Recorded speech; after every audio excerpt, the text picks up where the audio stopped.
இரவு பகல் வெயில் மழை குளிர் தாங்காது. சில இளைஞர்கள் மதுராந்தக கூட்டத்தை சிறப்பாக அமைக்க வேண்டும் என்று பல இளைஞர்கள் அந்த ஒரு மாநாட்டை சக்சஸ் ஆக்கினாங்க பாருங்க. அந்த கிரெடிட் பிரைம் மினிஸ்டர் இன்னைக்கு எல்லாருக்கும் கொடுத்துட்டார். எங்க பார்த்தாலும் குஷியா இருந்தது. நரேந்திர மோடி பேசும்போதெல்லாம் குஷியா இருந்தது. எடப்பாடி பழனிசாமி ஆரம்பிச்ச உடனே எல்லாம் சொன்னாங்க. அண்ணாமலை பேர் சொன்ன உடனே ஒரே கூட்டத்தில் இதுவாயிடுது. அமித்ஷாவிற்கு ஏற்கனவே நாடாளுமன்றத்தில் சென்ற வருடம் ஆகஸ்ட் மாதமே சொன்னார், திமுக அரசாங்கத்தை உக்காடுக்கே பேங்குங்கான்னு. அதை பிடிங்கி எறிவு. அதே தான் இன்னைக்கு பிரைம் மினிஸ்டர் சொல்லியிருக்காரு 7 மாசம் கழிச்சு. திமுகவை அட்டாக் பண்ணது பாத்தீங்கன்னா ரொம்ப வேகமா அட்டாக் பண்ணிருக்காரு. இன்னைக்கு அசம்பிளியில சீஃப் மினிஸ்டர் ஸ்டேட்மெண்ட் கொடுத்திருக்காரு, மத்திய அரசாங்கம் வஞ்சிக்கிறதுன்னு. ஆனா பிரைம் மினிஸ்டர் சொல்றது இவ்வளவு கொடுத்திருக்கோம். அந்த பணம் எங்க போச்சு? ஒரு பிரைம் மினிஸ்டர் போய் சொல்லுவாரா, இல்ல சீஃப் மினிஸ்டர் போய் சொல்லுவாரா? ரெண்டு பேருமே போய் சொல்ல மாட்டாங்க. ஆனா பணம் காய். அண்ணாமலைக்கு மத்திய பாஜகவில் ஒரு மிக உயர்ந்த பதவியை பிப்ரவரி 5 கொடுப்பார்கள். காரணம், நிதின் நவீனுடைய டீம் பிப்ரவரிக்கு 5 அனௌன்ஸ் பண்ண போறாங்க. அதில் அண்ணாமலை பேர் கண்டிப்பாக இருக்கும் என்பதுதான் பல பாஜகவினர் என்னிடம் தெரிவிக்கின்றனர். அனைத்து தலைவர்களும் குஷியாக இருந்தார்கள். விடுதலை சிறுத்தை கட்சியினுடைய நிலைமைதான் மிக மோசமாக இருக்கிறது. திராவிட முன்னேற்ற கழக அரசாங்கத்திற்கு ஒரு இறுதி கட்டம் வந்துவிட்டதாகத்தான் அவர் பிரதமருடைய பேச்சிலிருந்து தெரிகிறது. விக்ரம், அன்புமணி ராமதாசும் டிடிவி தினகரன், எடப்பாடி பழனிசாமி மூவரும் பேசியதிலிருந்து ஒன்று நிச்சயம், திராவிட முன்னேற்ற கழக அரசாங்கத்திற்கு மீது எதிர் அலை தமிழகத்தில் வீசுகிறது. Anti incumbency wave is there.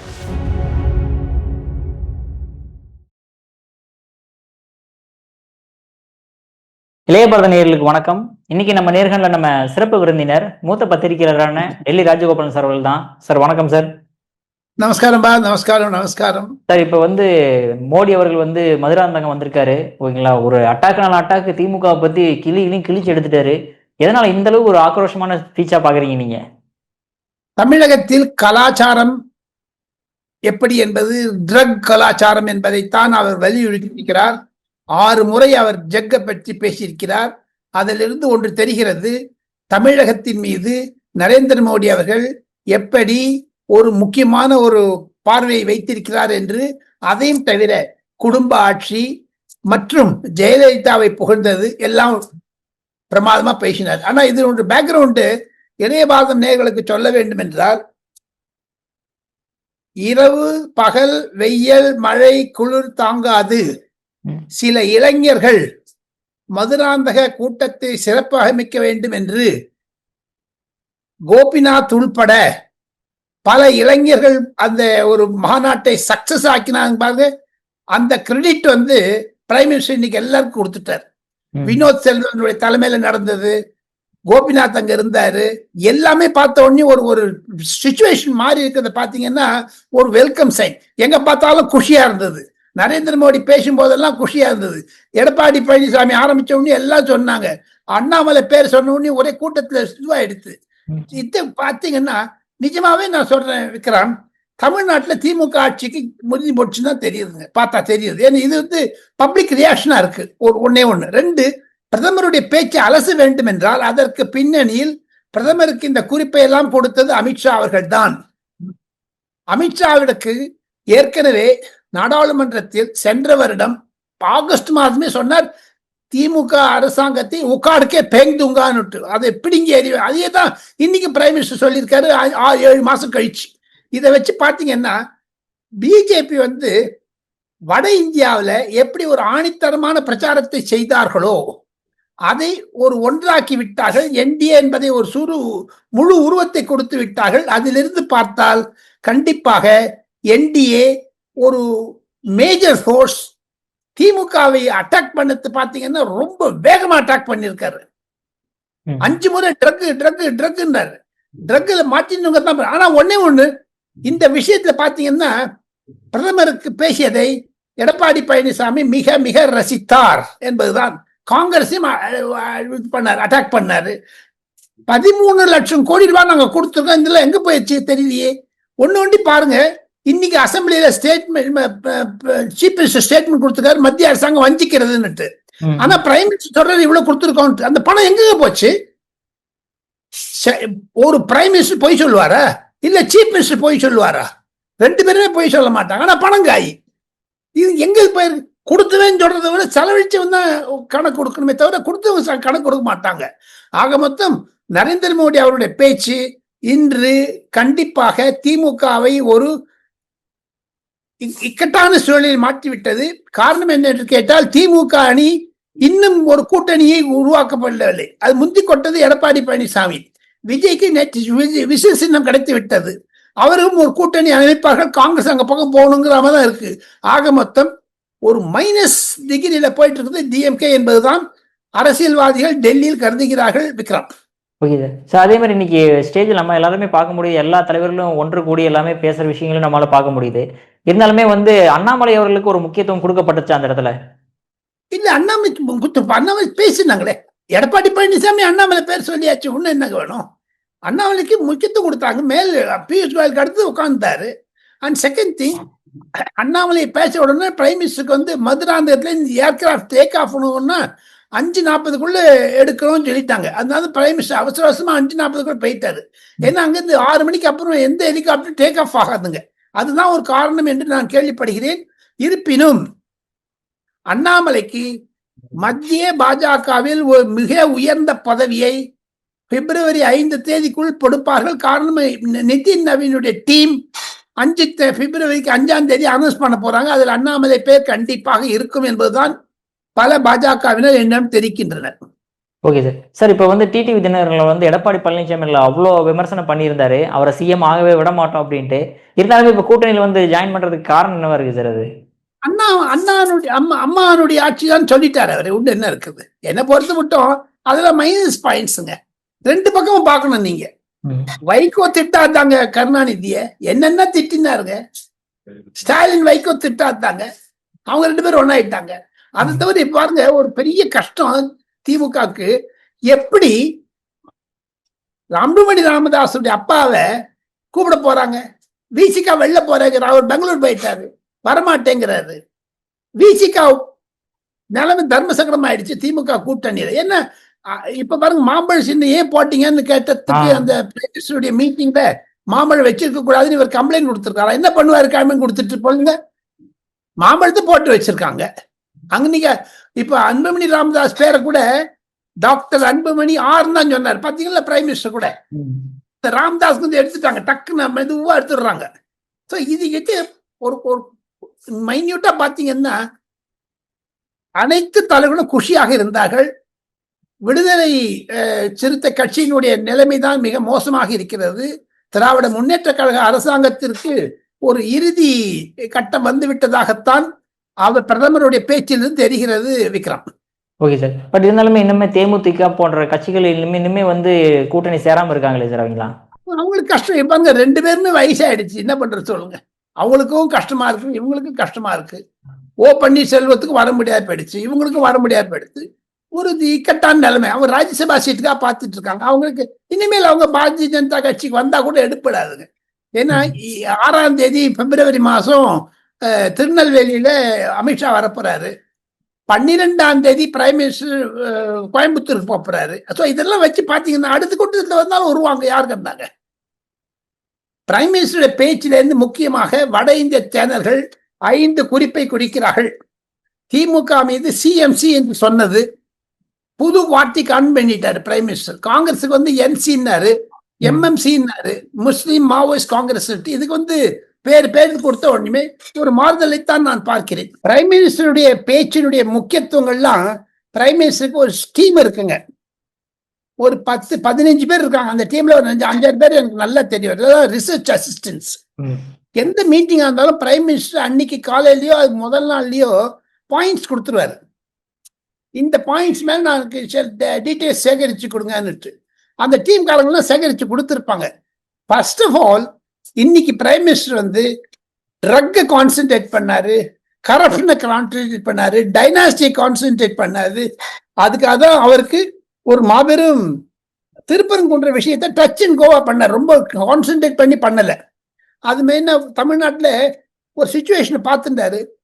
Judiciary மேல ஏற்கனவே இம்பீச்மெண்ட் மோஷன் கொடுத்திருக்காங்க டிஎம்கே காரங்க. அதை பத்தி ரெஃபர் பண்ணாரு பிரைம் மினிஸ்டர் இன்டைரக்டா.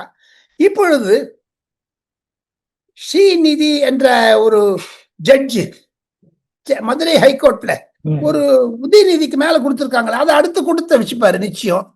இப்ப உதயநிதிக்கு ராஜினாமா செய்ய வேண்டும் என்று அண்ணாமலை கேட்டதை இன்னும் 2-3 கூட்டம் கழிச்சு பேசுவாங்க, வேற யாராவது பேசுவாங்க.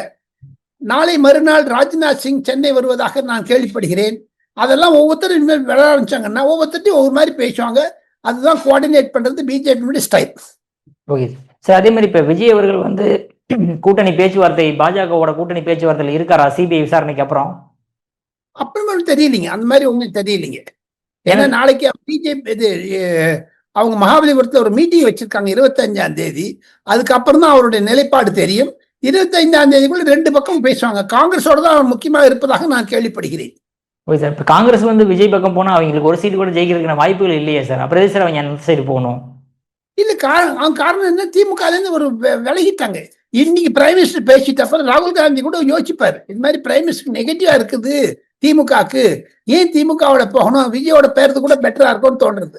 பிரைம் மினிஸ்டர் காங்கிரஸ் அட்டாக் பண்ணதுடைய காரணம் கூட விஜய் பக்கத்திலிருந்து தள்ளி விட்டுருவாரு காங்கிரஸ, திமுக பிரிச்சுடுவாரு. அதுதான் இன்னைக்கு அவருடைய மெயின் மோட்டோன்னு நான் கருதுறேங்க. Okay sir. அதே மாதிரி இப்ப விசில் சின்னம் வந்து கேட்ட உடனே விஜய் அவர்களுக்கு முதல் முன்னுரிமையை கேட்ட உடனே கொடுத்தாச்சு. ஆனா சீமான் அவர்கள் குற்றச்சாட்டு வைக்கிற, நாளா விவசாய சின்னம் எத்தனை நாளா கேட்டிருக்கேன், எனக்கு கொடுக்க மாட்டேன்றீங்க, அதனால விஜய்க்கு மட்டும் முன்னுரிமை கொடுக்குறீங்க நீங்கன்ற மாதிரி. எதுக்காக சார் அது? சீமான் சொல்றது அப்படின்னா அதுக்கு சம்பந்தமே கிடையாதுங்க. ஒவ்வொன்றுக்கும் ஒரு ப்ரொசீஜர் இருக்குதுங்க. சீமான் கேட்டா கொடுத்துருப்பாங்க. பட் வடநாட்டில் நிறைய பேர் அந்த மாதிரி கேட்டிருக்கிறதாயும் அதையும் பாருங்க. இன்னொன்னு, எங்கெங்க விடுதலை சிறுத்தை நம்ம விஜய் கட்சி கண்டெஸ்ட் பண்ணதையோ அங்கெல்லாம் நாங்க பொது ஜனங்களுக்கு பொது கேண்டிடேட்டுக்கும் கூட நாங்க விசில் கொடுப்போம் சொல்லி எலெக்ஷன் கமிஷன் எழுதியிருக்காங்க. ஆக மொத்தம் தமிழ்நாடு தவிர மற்ற மாநிலங்களில் விசில் சின்னத்திற்கு விஜய் அப்ளை பண்ணுவாரே ஆனால் கிடைக்கும் என்பதுதான். விஜய்க்கு விசில் சின்னம் கிடைத்தது பிறகு சீமான் அது பற்றி குறைபடுவது தவறு என்றுதான் என்னுடைய கருத்துங்க. அவருக்குன்னு ஒரு விவசாய சின்னம் நிச்சயம் கிடைக்கும். சில ஆல்ட்ரேஷன் பண்ணணும், அவ்வளவுதான். எலெக்ஷன் கமிஷன் கேட்கறாங்க சில மாறுதல். ஏன்னா இந்த மாதிரி உத்தரப்பிரதேசத்திலயோ மத்திய பிரதேசத்திலயோ ராஜஸ்தான்லயோ இருந்ததுன்னா டூப்ளிகேஷன் ஆகக்கூடாதுன்னு அவருடைய கருத்து. சார் அதே மாதிரி இப்போ என்டிஏ கூட்டணி எல்லாமே ஒரு நல்ல ஃபார்ம் ஆயாச்சு சார். இப்ப சீட் ஷேரிங் எந்த மாதிரி இருக்கும்னு நினைக்கிறீங்க? முக்கியமா பாஜகவுக்கு தமிழ்நாட்டில் எத்தனை சீட் ஒதுக்கப்படும் நினைக்கிறீங்க? இப்ப என்னை பொறுத்த மட்டும் இப்ப ஓபிஎஸ் உள்ள இல்ல, அதனால எடப்பாடி பழனிசாமி பாரதிய ஜனதா கட்சி கேட்கறத கொடுத்துருவாங்க. அதெல்லாம் பேசி முடிச்சாச்சு, பிரைம் மினிஸ்டர் சொல்லியாச்சு. அதனால தான் நான் சொன்னேன், அமித்ஷா வரும்போது இந்த சீட் ஷேரிங் எல்லாம் முடிஞ்சிடும். இப்ப அமித்ஷா தான் மெயின் இருக்கு. பிரைம் மினிஸ்டர் ஒரு மகோல் ஒரு இம்பார்ட்டன்ஸ் கிரியேட் பண்ணிட்டாரு தவிர போதான் பார்க்கணும். Okay sir. அதே மாதிரி நீங்க சொன்ன ஓபிஎஸ் சொன்ன மாதிரி ஓபிஎஸ் அணியில இருந்து எல்லாருமே போய் திமுக ஜாயின் பண்ண ஆரம்பிச்சிட்டாங்களே சார். அப்ப திமுகவும் அந்த பக்கம் இவர் திமுக பக்கம் போயிடுவாரு. அப்படி பார்க்க போனீங்கன்னா பாத்துங்க விக்ரம், எல்லாருமே திமுக போறாங்க. பழைய திமுக காரெல்லாம் என்ன பண்ணுவாங்க? அதான் எடப்பாடி பழனிசாமி இன்னைக்கு குறிப்பிட்டாரு இல்லையா, பழைய திமுக காரெல்லாம் என்ன பண்றாங்க? ஃபார் எக்ஸாம்பிள், மூத்த தலைவராக இருக்கக்கூடிய பொன்முடி, KN நேரு, இவங்களுக்கெல்லாம் சீட்டு எப்படிங்க கிடைக்கும்? அவங்க பசங்களுக்கு கொடுக்க முடியாது பண்ணிடுவாங்க. இப்போ இதே மாதிரி நம்ம பாண்டியன், மனோஜ் பாண்டியன் போயிருக்காரு, அந்த தொகுதியில் திமுக கண்டெஸ்ட் பண்ண அவன் என்ன பண்ணுவான்? அந்த பிரச்சனை வரும் இல்ல. சோ சண்டை நிச்சயம் இருக்குங்க. அதிமுக பாஜக நடுவே கூட சண்டை வந்தாலும் அதை சமாதானப்படுத்திக்க முடியும். காரணம் எதிர்கட்சி. ஆனா ஆளுங்கட்சியில் இருக்கக்கூடிய MK ஸ்டாலினுக்கு பிரச்சனைகள் அதிகமாகும் என்பதுதான் என்னுடைய கருத்து.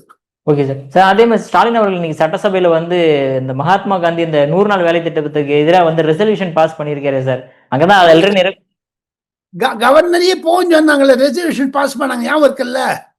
அந்த கவர்னர் இன்னும் உட்கார்ந்து தானே இருக்காருங்க, எங்க போனாருங்க? ஸோ ஆக மொத்தம் அதுக்கு சம்பந்தம் கிடையாது. அது அந்த மகாத்மா காந்தி நரேகா ப்ரோக்ராம்ல ராம்ஜிக்கு பேர் மாத்திட்டதுனால அது பொதுமக்கள் எடுபடாது. ஆனா பிரைம் மினிஸ்டர் பாருங்க, ட்ரக் விஷயம், ஒவ்வொரு கணவன் மனைவி இழந்து 60,000 மொத்தம் 20,000 கொலைகள் நடந்தது என்று பொது வழித்தளத்தில் ட்விட்டரில் போட்டாரே கவர்னர், அது முக்கியத்துவம் படும். இன்னைக்கு பாருங்க, பிரைம் மினிஸ்டர் கவர்னர் பேசியிருக்காங்க ஏர்போர்ட்ல. நான் கேள்விப்பட்டேன், சென்னை ஏர்போர்ட்ல 5 நிமிஷம் தனியா பேசியிருக்காரு. இந்த விஷயத்தெல்லாம் இருக்கு. அதுதான் பிரைம் மினிஸ்டர் ரிஃப்ளெக்ட் பண்ணாரு ட்ரக்கை பத்தி. சார் அதே மாதிரி நீங்க சொன்ன ஆர்.என். ரவி அவர்கள் வந்து இந்த மாதிரி 20,000 தற்கொலைகள் நடந்திருக்கு அப்படின்னு சொல்லும்போது திமுக சைட்ல இருந்து எந்த எதிர்ப்புமே வரலையே சார். அப்ப நிச்சயமா தமிழ்நாட்டுல 20,000 தற்கொலைகள் நடந்திருக்குதா என்ன அப்போ? அவங்க அது கணக்கிலே எடுத்துக்கலையே. அது நாங்க எழுதி கொடுக்கல, அதனால தான் பேசலன்னுவாங்க. இப்ப மீதி எடப்பாடி பழனிசாமி நாளைக்கு அதை பேச ஆரம்பிப்பாரு பாருங்க. அந்த ஏன்னா அது பொது வெளித்தளம் வந்ததுனால கவர்னரை பத்தி திமுக அரசாங்கம் ரியாக்ட் பண்ண மாட்டாங்க. காரணம் the speech was not with that 20,000 murders அவங்க ஸ்டாண்ட். அது அதை படிக்காததை நாங்கள் ஏன் மரியாதை கொடுக்க வேண்டும் என்று நினைக்கிறார்கள். ஆனா இன்னைக்கு அன்புமணி ராமதாஸ் இன்டைரக்டா கோட் பண்ணிட்டாரு. அன்புமணி ராமதாஸ் எல்லாத்தையுமே பேசிட்டாரு. பேச வேண்டிய அன்புமணி ராமதாஸ் கோவத்தை பாருங்க, எவ்வளவு கோபமா இருந்தது பாத்தீங்களா? என்ன அப்பா வந்து பிரிச்சதுக்கு காரணம் அதான், வேற ஒண்ணும் இல்லை.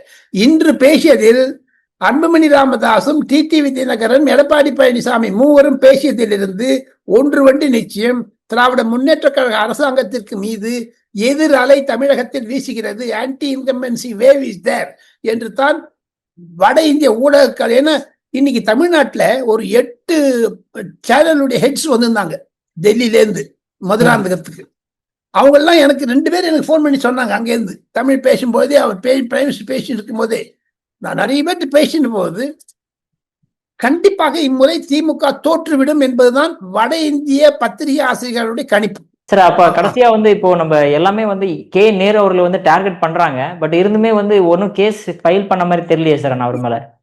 ஒரு 2 நாட்களில் அந்த கேஸ் வளரும் என்று தான் நான் நினைக்கிறேன். காரணம் மாடல் கோட் ஆஃப் கான்டக்ட் வந்தப்புறம் தான் ஒரு கேஸ் போடக்கூடாதுன்னு இருக்க தவிர, மாடல் கோட் ஆஃப் கான்டக்ட் வருவதற்கு முன்னதாக கண்டிப்பாக ஓரிரு அமைச்சர்கள் மீது, குறிப்பாக கேஎன் மீது எஃப்ஐஆர் பதிவு செய்யப்படும். அவர் ராஜினாமா செய்ய வேண்டிய நிலைமைக்கு ஆட்படுவார் என்பதுதான் என்னுடைய கருத்து. விக்ரம். Okay sir. சார் உங்க அற்புதமான கருத்துக்களை இளைவரன் ஒப்பந்ததற்கு மிக்க நன்றி சார். தேங்க்யூ, நன்றி.